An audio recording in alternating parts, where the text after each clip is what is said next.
मी एकदा अशीच एका शॉपमध्ये एक शॉपिंग करायला गेले होते. मला ज्या गोष्टी काही हव्या होत्या त्या आणायला गेले होते. त्या दुकानामध्ये भरपूर सेल्समन सेल्स गर्ल्स अशा होते. तर तिथे त्यांच्या ओनरनी एका सेल्समनकडनं काहीतरी छोटीशी चूक झाली. तर ती चूक झाली होती, खूप छोटीशी चूक होती, पण त्याच्यात त्या ओनरने खूप लोकांच्या समोर त्यांचा अपमान केला. आणि तो अपमान म्हणजे असा की आपल्याला तो सहन होत नाही.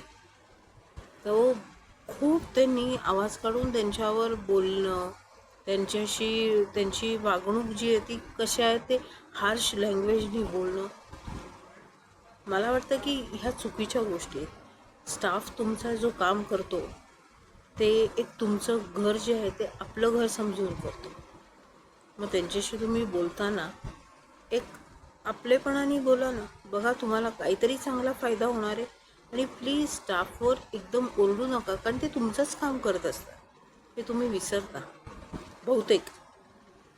माझ्या म्हणण्यानुसार स्टाफशी बोलताना नम्रतेने बोला.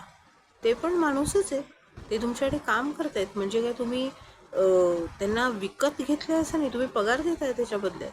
पण त्यांच्यावर हार्श लँग्वेज यूज करण्यात पॉईंट नाही आहे ना. त्यांनाही रिस्पेक्ट द्या, रिस्पेक्टनी बोला की हे तुझं चुकलं. त्याला पर्सनल घेऊन तुम्ही बोला.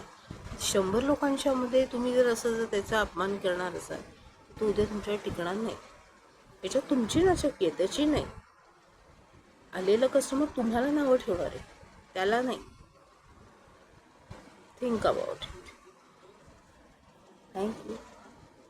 कमेंटमध्ये करून सांगा मला की कसं वाटतंय, तुमची काय मत आहे ती पण टाका, काही प्रॉब्लेम नाही. थँक्यू.